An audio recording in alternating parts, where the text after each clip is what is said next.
Hey, I'm Matt Wilhelmi, and I'm the owner of Strategic Voyages Business Consultants.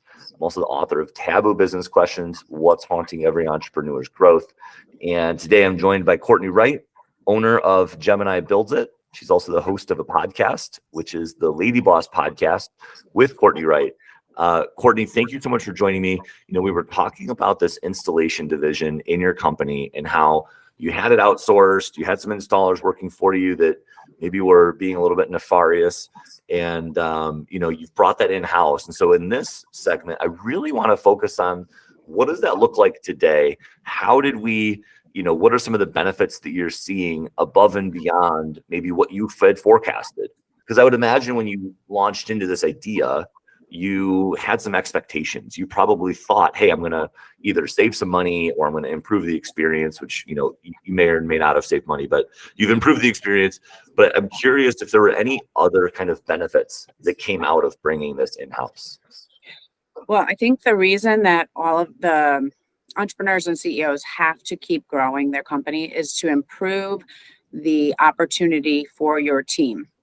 So if we are not growing our business and our business is static or contracting, you aren't able to teach new skills, give bigger raises, have different compensation programs because you're, kind of neutral. When you kind of push the envelope and grow things that are profitable, let's assume we're making a profitable plan, you are able to offer your team better, bigger opportunities, which is the way you keep your team, which is the way everything works in your company. So it is our job to lead growth and profitable growth channels so that we can increase the opportunity for our team members. Yeah, I mean, that's just such a great mindset to have when you're going into business. Because what I didn't hear is maybe, what some people think of when they think of like this business owner who's just about the money and only wants to, would sacrifice a lot, maybe just to make a little bit more money. And you're kind of saying the opposite. You're like, hey, how do I inspire my team? How do I give them opportunities to learn? How do I enrich their job experience and their career paths to maybe do bigger and better things than they ever thought possible? You know what, Matt, I have totally changed on this rodeo. Maybe some of the things you said, were part of my journey, of course, when scarcity was a little bit of my mindset when I was starting newer, didn't know things.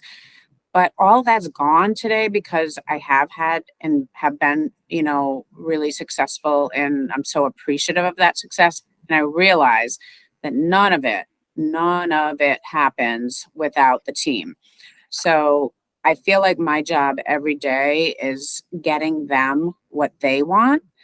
And that's very different for some of them. Some of them, that's, lots of parties and pizzas on Friday. Some of them, it's learning new skills. Some of them, it's a title. Some of them, it's being in front of situations that they've never been before. But that's my job as the leaders, to make sure our managers know what triggers each person that's here. And then we figure out how to get it for them. Yeah, Courtney, I think of, what you just kind of listed off with like, do people need pizza? Do they need opportunities? Do they need titles? I mean, not every employee kind of needs the same thing, right? And your job as the leader, and it sounds like you're kind of, you're learning along the way, right? There's these 4 elements of leadership that you're really just kind of touching on, but I want to bring people into maybe this idea of transformational leadership for a moment. And when you think of transformational leadership, you should immediately think of the 4 I's. And the 4 I's are idealized influence, inspirational motivation, intellectual stimulation, and individual consideration. And in what you just said is really high on that individual consideration element, because you're able to individualize your leadership style to each of the people on your team, which gives them a much better experience. It gives them exactly what they need. And they're probably a lot more likely to go above and beyond for you because they know that Courtney Wright knows them and wants them to achieve. What a great way to lead your team. Courtney, I wanted to touch on one thing you said, which was along the lines of getting the team moving. And, it seems like maybe these days your job is a little bit less like trying to figure out, the business side of it. Maybe it's more of like what do I just need to give the team? How can I serve the team? Because then the team's going to go to great places, right? And so, today I was wondering if maybe you could share just a little bit of your secret sauce. What is something that you've kind of figured out with motivating your team that really gets them going? Matt, I think everybody likes to be in the spotlight. So I think we've done that a bunch of different ways. A simple way this week was that we filmed a new brand video and some of my podcast here at the company. And that meant a whole elaborate camera crew and lights and people and commotion. But you'd be surprised at how much, and we normally film the podcast somewhere else. So they were super duper into the sort of prestige feeling, the, celebrity feeling, the let's clean up and shine our house up so that it looks really good in the lights and camera. And there was a lot of people that really, really loved that.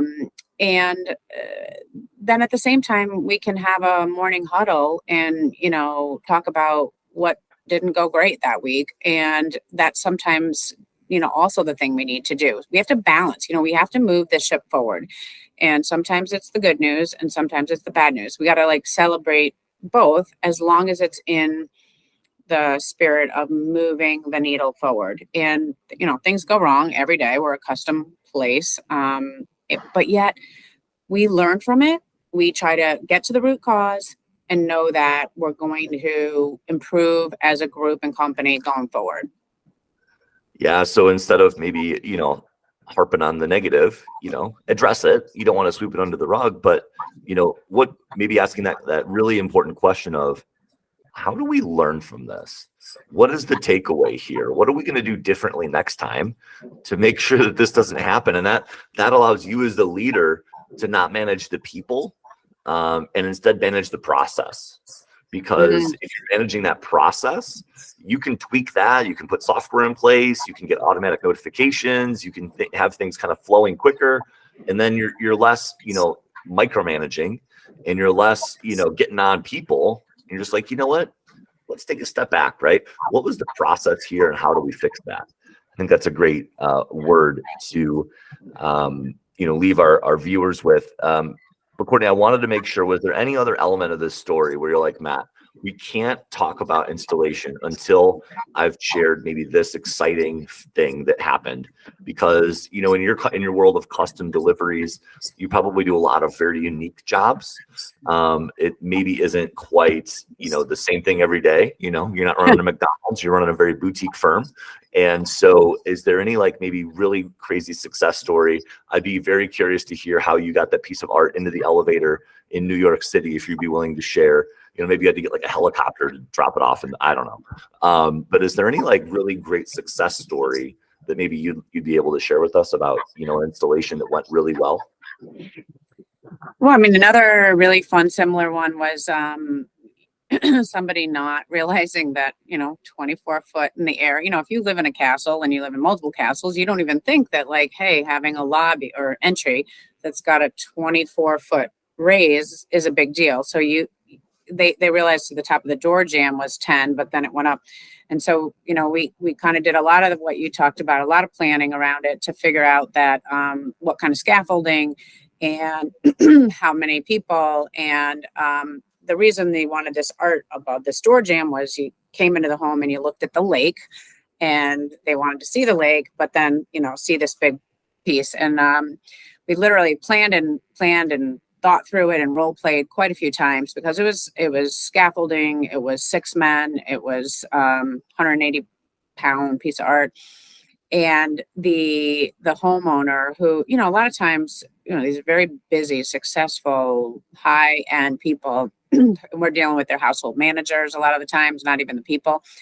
They came home and the kind of ooh-ah about, just didn't think they could achieved what they did. And our team was kind of super excited with themselves because it's a bit of an engineering feat. I think if you could kind of picture a very, very oversized house with 120 20-inch piece of artwork, long by 70 inches tall, 180 pounds, going above the threshold. I mean, it was a little bit of an A engineering massive piece of art. thing. Is that like Yeah. 10 feet by 7 feet or something like that? I don't know Yeah, if I wrote that down right. yes, Holy you smokes. you did the math right. So having that up, and then when we get our outturn pictures, my guys send us the pictures of here's what we did. Our jaws are dropped. We're like, holy mackerel, we did that. That's pretty big to do. So it's fun to challenge yourself. But I think what we did, and you mentioned a lot, is really do the upfront role play, learning from the elevator experience. Like, what could go wrong? How could this go wrong? How do we make sure this goes right and safely, which is a big part of this. And that's why we added on extra people to make sure it really was safe, easy, not the hardest thing they'd ever done, but yet one of the biggest wows they've ever done. Yeah, I can't really picture that big of a piece of art, but it sounds impressive. And the engineering aspect of it sounds impressive. So it sounds like you have a lot of really interesting clients, right? With maybe particular tastes, and, they're trusting you a lot in this process, because you have to be able to kind of dream with them, get them to dream a little bit. And then, they're going to pay a lot of money, but if you're building art, it's not like you're not picking from a catalog, right? Like, you're creating it custom. And so they really have to trust you in this process. And so that's great that you've learned from your elevator experience. I wrote that down as something that is really interesting, because I think when people maybe watch this video and who is Courtney Wright and what is she up to and how did she do it, I hope they remember that phrase, learning from the elevator experience. Because I bet if we're reflective for a moment, and it doesn't really matter who you are that's watching this video, if you can think about your elevator experience, I hope that you've learned something, because otherwise it's just a very expensive mistake. And, in business, you have to be learning. Otherwise you're dying. Like, you need to be learning every single day. So anyway, Courtney, thank you so much for your time. I really appreciate the stories and insight into your business and your installation division. Bringing that in-house. What an impressive feat. Thank you so much for your time. Matt, thank you. I really like the opportunity and appreciate what you're doing. Great. Talk to you soon.